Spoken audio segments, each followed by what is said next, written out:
dialéctico, si es reforma laboral o modernización laboral como lo presenta el gobierno. Es un tema dialéctico que no tiene demasiada importancia. Todavía estamos en ascuas, pero hay una base muy cierta de algunos puntos que se quieren modificar. El doctor Julián de Diego, ¿cómo te va, Julián? Buen día. Gustavo Meneghelo, ¿cómo andás vos? Con ustedes. Muy bien, Julián. ¿Cómo andás? Estas modificaciones, que recuerdo haber hablado con vos varias veces, ¿cuánto hace? 7, 8 años atrás, en la cual se presentaba algo similar, pero de menor cuantía, en el gobierno de Mauricio Macri, ¿no?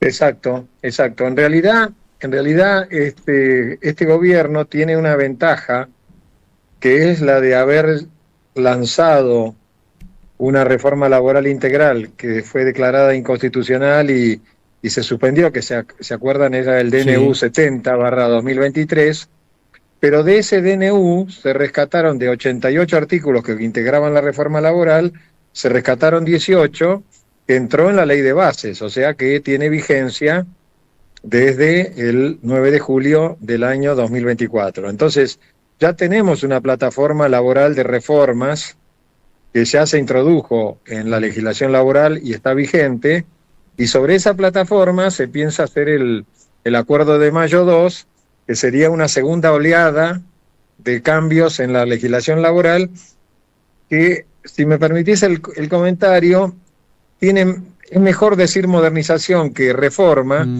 porque en realidad la legislación laboral vigente no se modifica. Hay que sacar el fantasma de que la gente va a sufrir degradaciones en sus derechos y demás, porque los derechos fundamentales no se tocan. Y esta es una instrucción del presidente, no es algo que surja de especulaciones. Y en segundo lugar, lo que está pasando es un fenómeno que vos como yo estamos experimentando todos los días y todos los días con alguna sorpresa, es el hecho de que el motor de las modificaciones en el mundo laboral, no en la Argentina, en el mundo, es el avance de las nuevas tecnologías. Es decir, si nosotros nos quedamos con la ley de contrato de trabajo que se hizo en el año 1975, con las normas existentes en la posguerra, cuando todavía no existía el celular, ni siquiera existía el fax. El teléfono era con el famoso teléfono de línea, con ese cordón que nos unía a la pared. Y escribíamos, todo lo que escribíamos lo escribíamos en una máquina mecánica. Esa ley hoy se ha convertido en un fósil. Claro. Pero no en un fósil porque sea mala, no, la ley es muy buena. Lo que pasa es que el objetivo de esa ley era reunir todos los derechos que estaban dispersos, y esa fue la intención de Perón cuando le encarga este trabajo a Norberto Centeno, que es el autor de la ley, y se aprobó esa ley a libro cerrado, post-mortem de Perón, ¿no? O sea, se muere Perón y a los pocos días la norma se aprobó a libro cerrado, es decir, por unanimidad en el Congreso. Claro. Esa norma rigió por 50 años.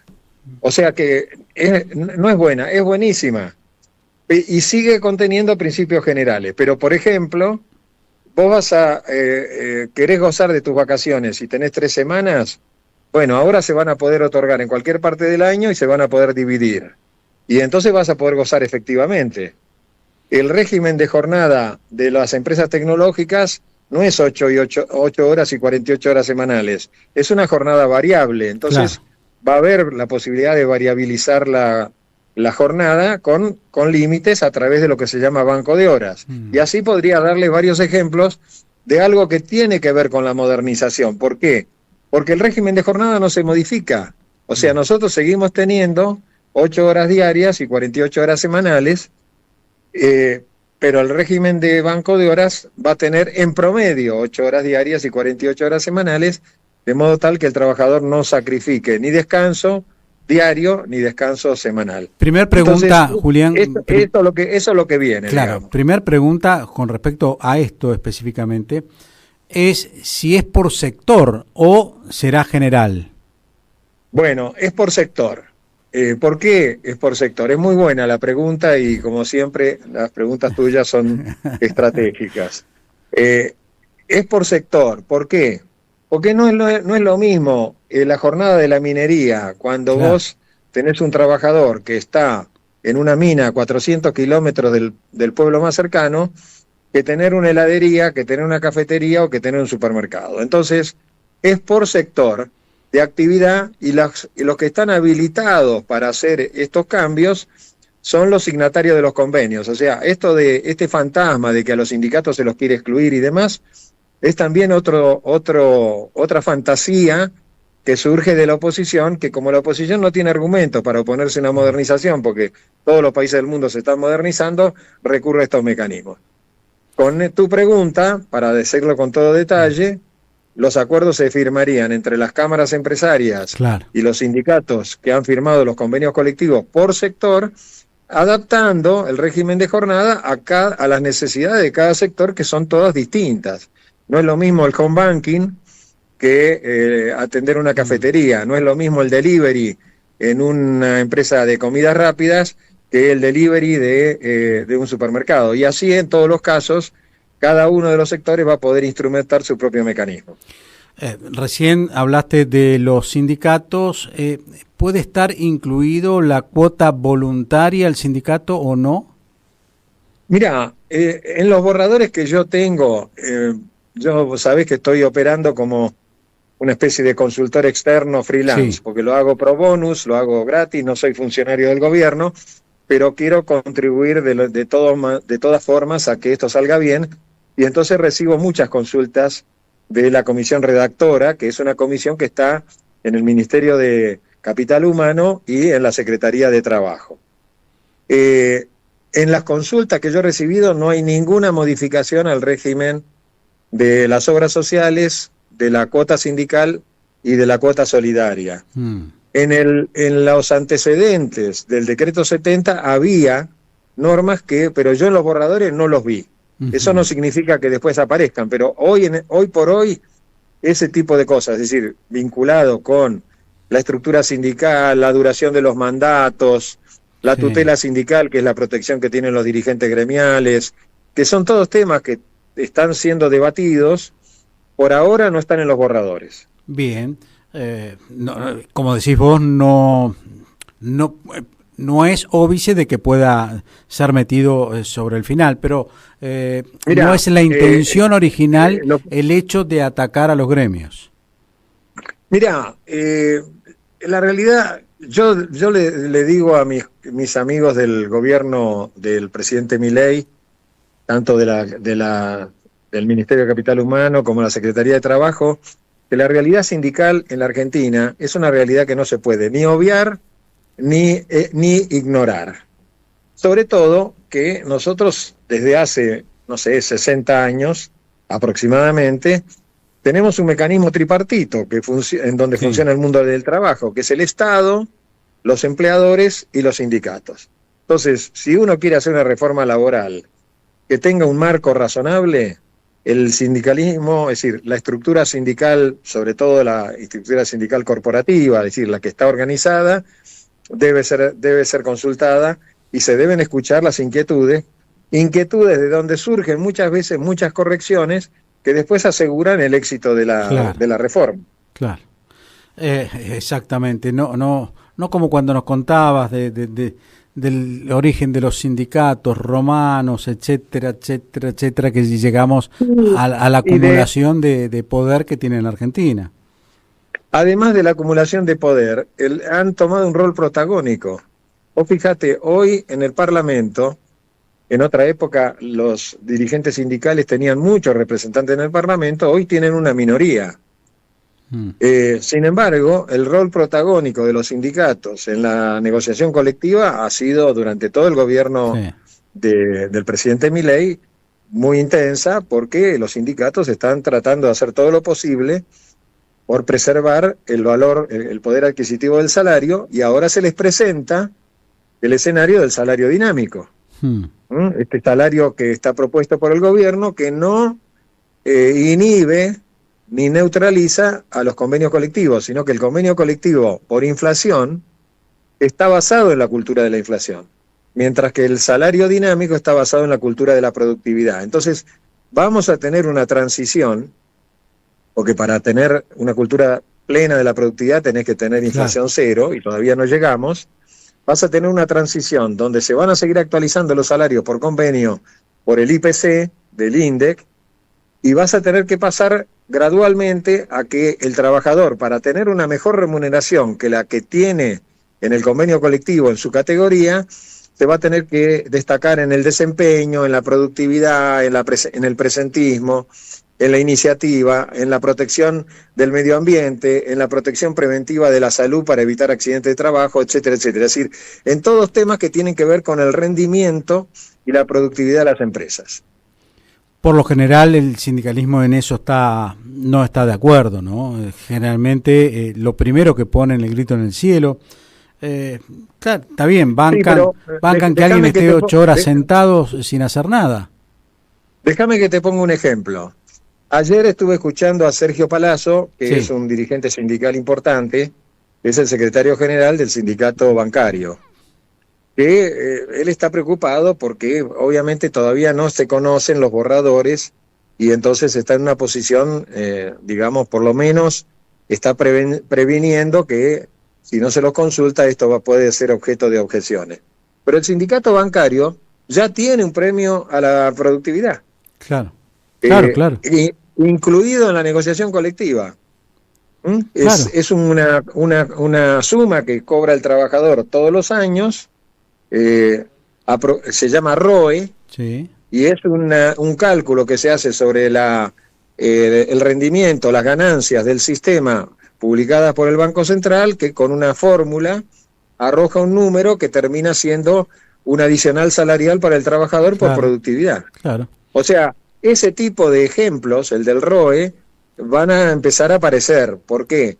Porque la otra cosa que es muy importante en una reforma laboral, para que la reforma laboral sea efectiva, porque la modificación de la ley no crea empleo, lo que crea empleo es el crecimiento. Entonces necesitamos reenfocar nuestra economía en una economía de crecimiento y todavía eso está con muchos altibajos.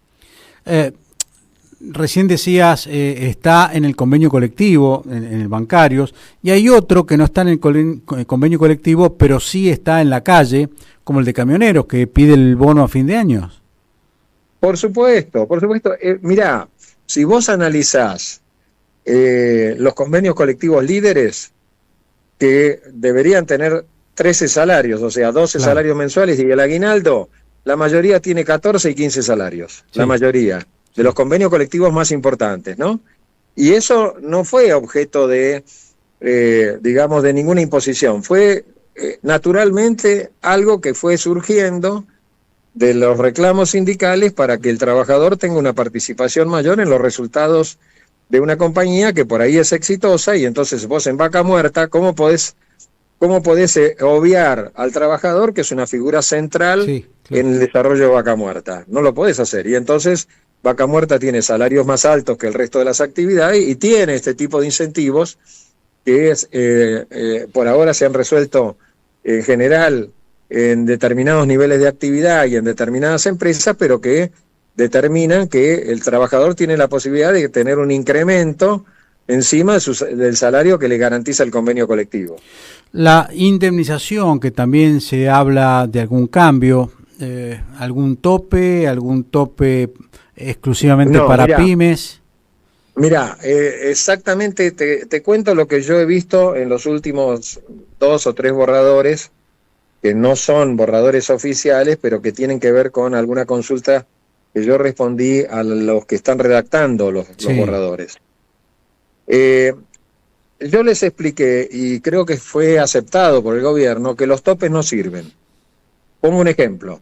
Supongamos que, porque salió alguna versión periodística, que se iba a poner un tope de 10 años de antigüedad. O sea, hoy la indemnización por despido es un mes de sueldo por año de antigüedad. Cuando tenés más de 10 años, cobrarías 10, aunque tengas 20. ¿Qué pasa con el tope?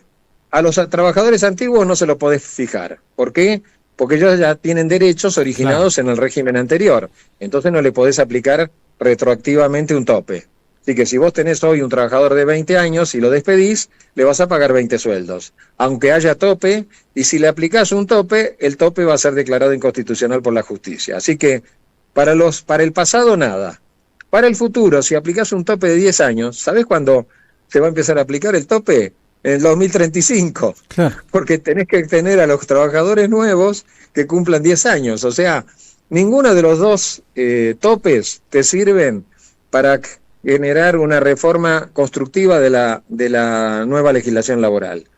Entonces, en los borradores últimos está tachado el tema de los topes en la elaboración que está haciendo el gobierno, y yo te diría, me parece que no va a haber ningún tope, porque como te decía, para el pasado no sirve y para el futuro tiene efecto recién en el 2035. En el 2035 no sabemos qué va a ser, no de la Argentina, del planeta. Sí, pero nosotros vemos países como Chile o Uruguay, que Uruguay tiene 6 años de tope.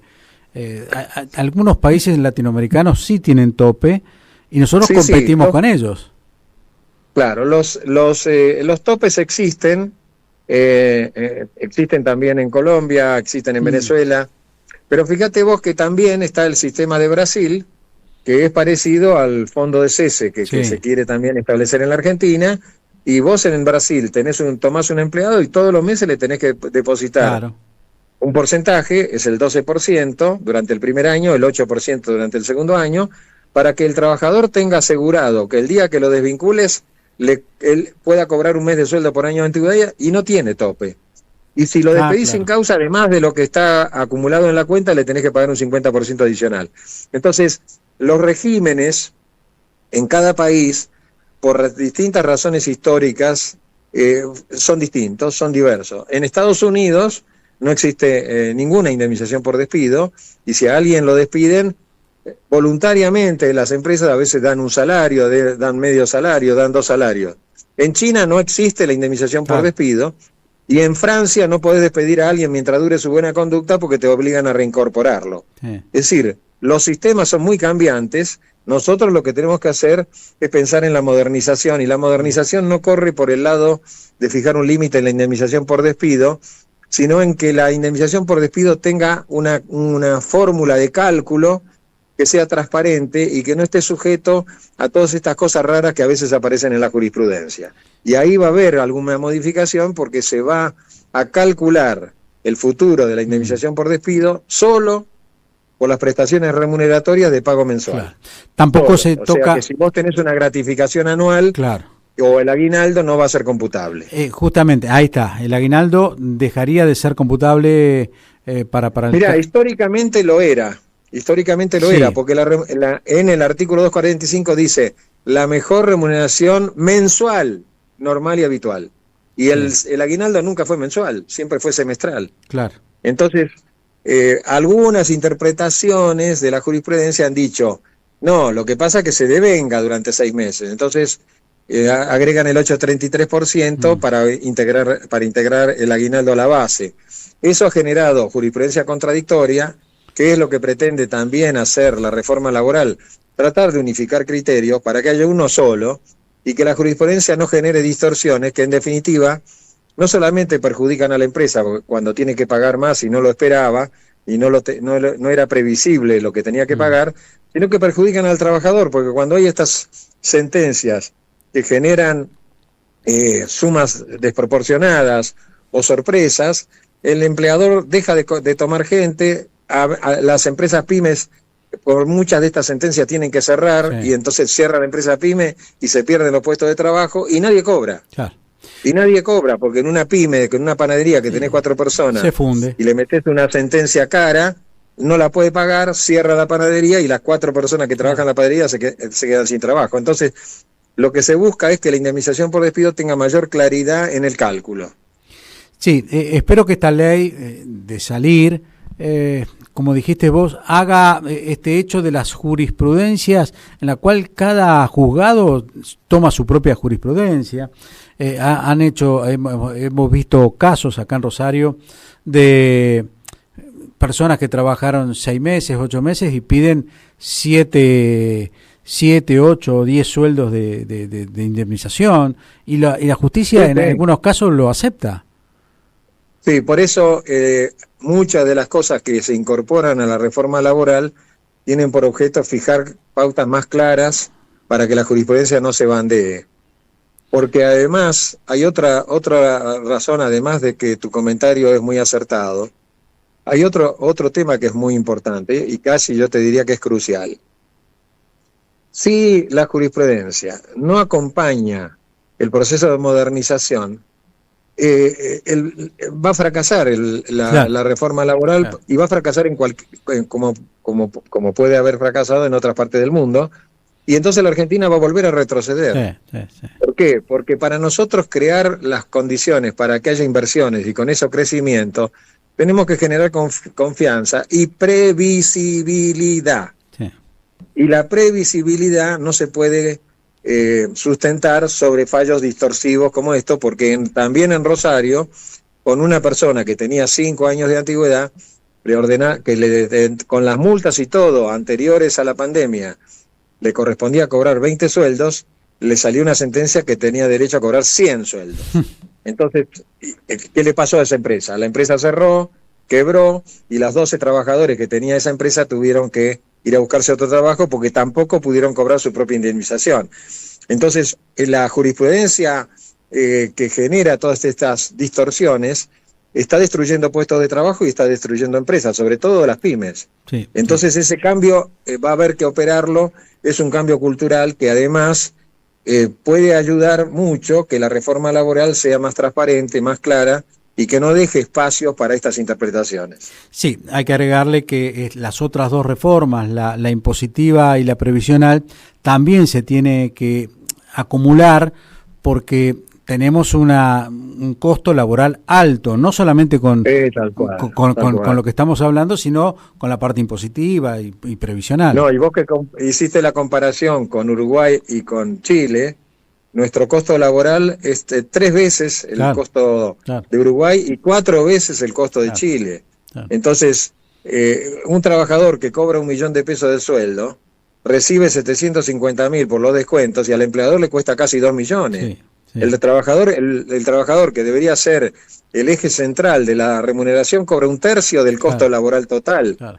Entonces la reforma impositiva y la reforma previsional tienen que estar perfectamente acopladas a la reforma laboral para que haya coherencia, y con esa baja del costo laboral a través de los impuestos al trabajo que son excesivos, se va a fomentar el blanqueo y se va a fomentar el crecimiento del empleo.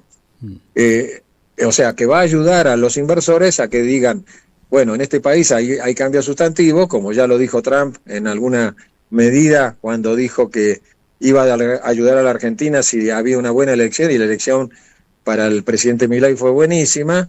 Eso le da fortaleza para dar los siguientes pasos, y los siguientes pasos tienen que ver con la reforma, que tiene que estar consensuada con los gobernadores, con las representaciones empresarias y con la representación sindical. Sin duda. Te agradezco mucho, Julián, un abrazo grande.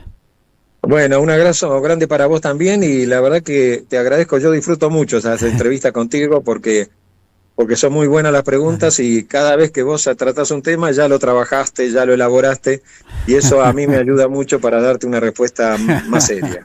Muchísimas gracias. Julián de Diego con nosotros. Pausa muy cortita y volvemos.